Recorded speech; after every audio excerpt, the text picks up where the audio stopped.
এইরকম করে ভর্তা বানালে কিন্তু 4 থেকে 5 জন পেট ভরে অনায়াসে ভাত খেয়ে নিতে পারবে। ভাত তো টান পড়ে যাবে, ভাত শেষ হয়ে যাবে মাগার পেট ভরবে না। আসসালামু আলাইকুম, কাছে বা দূরে যে যেখানে আছো আশা করি সবাই ভালো আছো।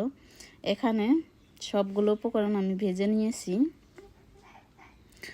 পেঁয়াজ, রসুন, কাঁচামরিচ, শুকনো মরিচ সবগুলো আমি বোটা ফেলে ভালোভাবে ধুয়ে পরিষ্কার করে নিচ্ছি। বিসমিল্লাহির রহমানির রহিম। একটা পাত্রে দিয়ে দিছি পরিমাণ মতো তেল, দিয়ে দিছি সবগুলো উপকরণ যে কেটে কেটে একদম বেছে উছে রেখেছিলাম সেইগুলা, জৈবনে ভরা কাঁচামরিচ, শুকনো মরিচ দিয়ে দিলাম। এখন নেড়ে চেড়ে এইগুলাকে ভাজা ভাজা করে নেব। মানে কি বলবো যে এই ভর্তাটা বানানোর পরে যে এত প্রশংসা শুনছি সেটা তোমরা যদি বাসায় ট্রাই করো তাহলেই বুঝতে পারবে যে আসলে কতটা প্রশংসা শোনা যায়। তো সবগুলো উপকরণ ভেজে তুলে নিলাম। এখন দিয়ে দিচ্ছি পেস্টটা ভাজার জন্য। তো পেস্টটাও আমি নেড়ে চেড়ে একদম ভেজে নেব।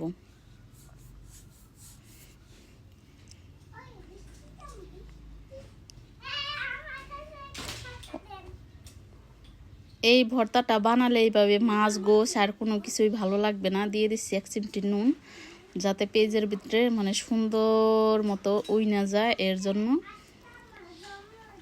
নেড়ে চেড়ে পেস্টটাকেও আমি ভাজা ভাজা করে নিয়েছি।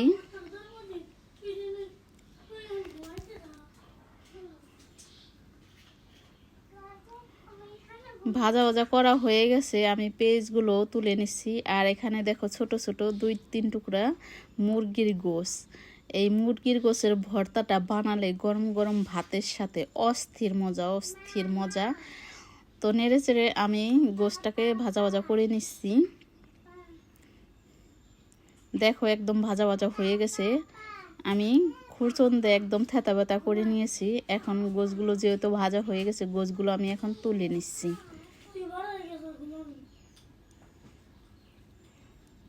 তো গোশগুলো সবগুলো উপকরণ ভেজে আমি চলে আসছি বিলেতি সস পাতা নেওয়ার জন্য। বিলেতি সস পাতাটা দিলে সেই সুন্দর একটা গ্রান আসবে। তো প্রথমে কাঁচামরিচ আর শুকনো মরিচটা যে ভেজে রেখেছিলাম একটু নুন দিয়ে বেটে নিচ্ছি। তো বাটা হয়ে গেছে, দিয়ে দিচ্ছি।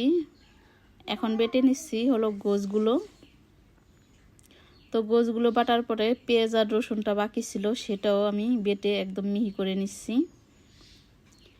আর এই যে হলো ভর্তার আসল মজা, কাঁচা পেঁয়াজ, কাঁচা রসুন আর বিলেতি সস পাতাটা একটু নুন দিয়ে ভালো করে চেটকিয়ে মিশিয়ে নিচ্ছি।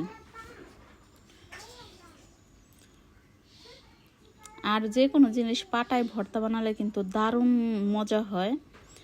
তো বাটাবাটি ছাড়া কোনো ভর্তা এত মজা হয় না। দিয়ে দিলাম পরিমাণ মতো সর্ষের তেল। এখন আবারও সবগুলো উপকরণ ভালো মতো মিশিয়ে নিচ্ছি।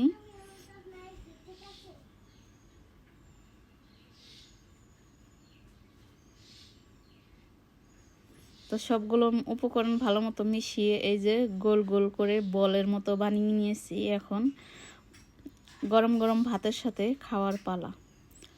তো পাটার ভিতরে আমরা সব সময় খাই, গ্রামের মানুষ যেহেতু। মাশাআল্লাহ, খেতে দারুণ হয়েছে। ভালো লাগলে লাইক, কমেন্ট, শেয়ার করে দিও।